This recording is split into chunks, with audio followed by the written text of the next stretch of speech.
Hi, welcome to Tuesdays with Erica on the Ability 411. If you have been viewing us and following us, then you know this week we're talking about stigmas. Stigmas are a huge, huge thing for those of us in the disability community. Stigma is an idea or a misconception, if you will, about somebody. And one thing that we get a lot is the how do you. We get lots of how do yous. For me, being a mother, I get a lot of, well, you have 3 kids? How many did you have? Have you had them since you were injured? Actually, I have. I've had 2 since I was injured. Well, how did you have them? Well, I think we all know where babies come from. All jokes aside, I had very normal pregnancies. Actually, my pregnancies my pregnancy, I had 1 child before I was injured, was a lot harder on me than the 2 after. My pregnancies were very healthy, very uncommon, very common. Messed up on that one. They were very common. There was no complications. I had normal labor and delivery. I actually even pushed my babies out on my own. I didn't have to have a cesarean section or a vacuum or forceps or anything like that. Actually, they joked around, the nurses joked around with my youngest daughter, Skylin, because they said I coughed her out. I pushed for maybe 3 minutes, and here she came into the world. So yeah, I had a baby just like anybody else would. I have a very low level injury. My injury is at T11, T12, and I'm incomplete. So I was able to feel everything. That was definitely 2 moments in my life with both of those pregnancies that during labor and delivery, I was wishing that I wouldn't have had the feeling that I was, and I would have been just a little more paralyzed because I did feel everything. I felt every ache and pain. I felt every contraction. I felt every push. So yeah, it was just as normal as anybody else having a baby. I know for some people who have higher level injuries or different disabilities, it may be different for them. They may have had to have C-sections or more help having the baby, and that's okay too. It's just like any other person, and everybody's different. Every pregnancy is different. One of the next common questions that I get asked a lot is, well, you're a single mom? Does anybody live with you? How do you take care of your kids? Well, no, nobody lives with me. That's why I'm single. I take care of them just as any other mother would. Obviously, when they were babies, when they were newborns, I had to do things different. But it was amazing how they adapted to me. Babies don't know anything but what they have. So for my children, something that would be different for another baby from an able-bodied mom was normal to them. My babies sat up at a very young age unassisted.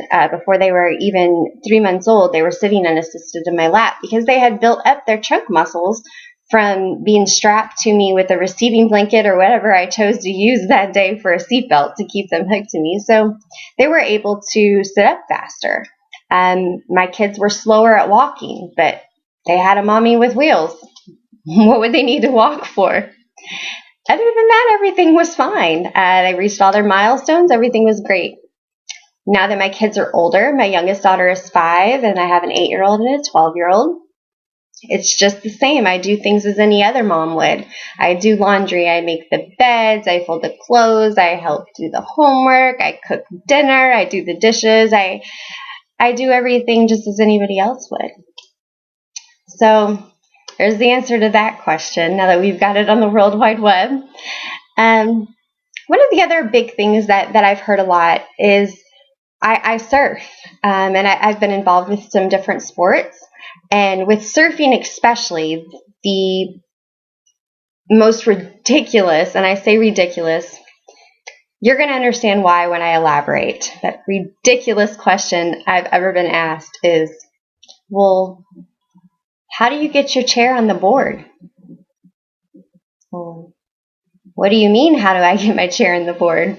I don't put my chair on the board. I actually get out of my chair. Who knew people in wheelchairs can get out of their chairs?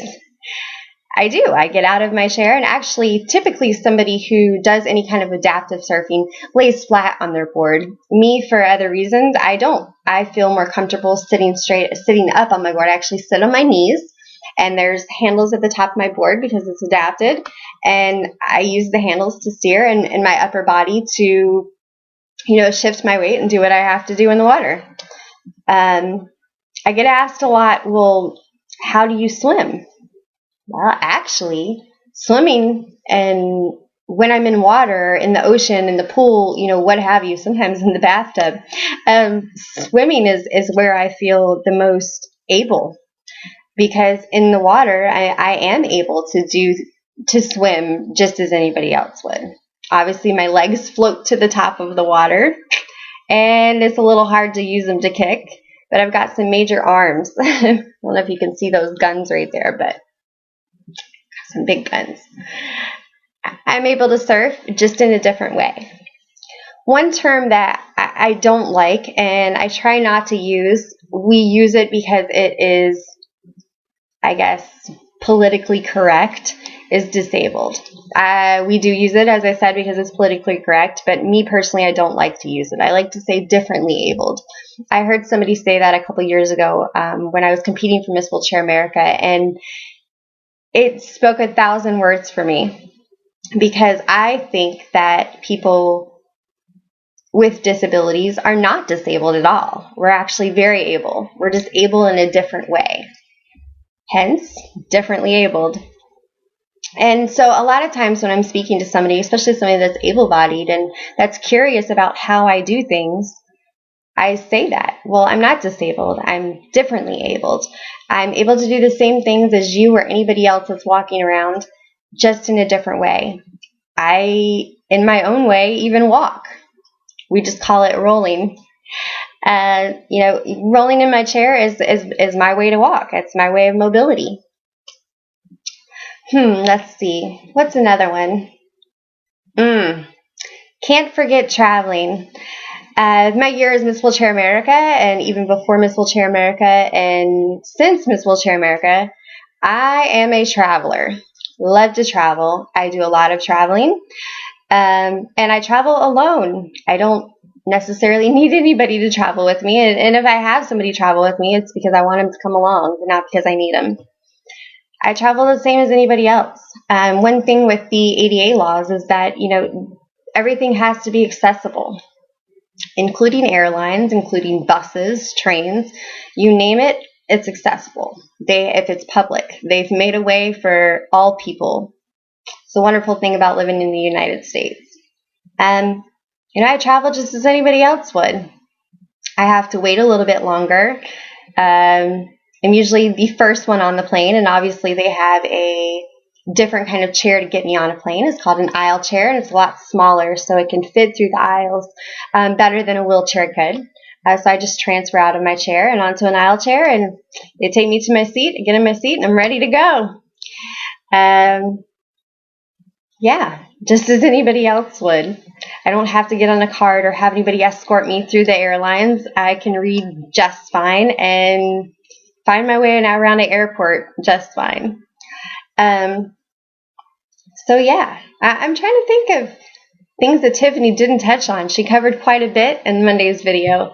And all of us have different things that bother us. I know one thing that she touched on that I'm going to touch on again, and I'm sure Amber will tomorrow, and our Thursday's vlogger will on Thursday. Still not going to tell you who that is yet. And I know Friday, X will probably say something about this too.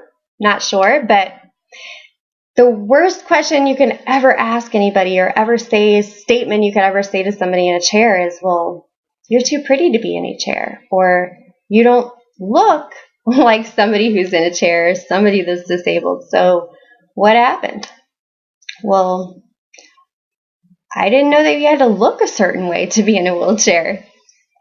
It's just as anybody else. Well, why do you have brown hair? Why do you have black hair? Why do you have blue eyes? Why do you have brown eyes? We're all different. God created us all different. But we're really all the same. One thing I like to say to anybody who's able-bodied that's watching this video is it's so much better to ask than it is to stare and wonder. But some things are kind of common sense. You're going to ask somebody who's in a chair, well, how do you get dressed? They're probably going to look at you like you're crazy or like you're an idiot, because it's kind of a silly question to ask. What do you mean, how do I get dressed? I get dressed the same exact way you do. Put one leg in and then the other leg. It's pretty simple. Some people do require a little more assistance than others, and that's okay. Some able-bodied people require a little bit of assistance doing things that they do that we may not. So we're people just like everybody else. We just happen to use a chair. Chair does not define us. Took that from Amber. And we're not attached to our chairs by no means. We actually are able to get out of them. It's a pretty cool concept. But yeah, I know a lot of times if you're somebody who's watching this that has a disability, you may get a little bit aggravated sometimes at some of the silly stuff that we are asked. But just keep in mind that it's not somebody being ignorant. It's not somebody being rude. It's not somebody being an idiot or stupid. It's really just curiosity. And I know for me, I actually would rather somebody ask me than stare and wonder. I think that it is a teachable moment. So on that note, I'm going to leave the rest of this open to all of you who are watching this, and thank you so much for tuning in. We've had an amazing response our first week, and we're hoping that every week gets better and better, and that you guys are enjoying this. But leave us questions, leave us comments, email us at theability411@gmail.com. Till next Tuesday, keep rolling.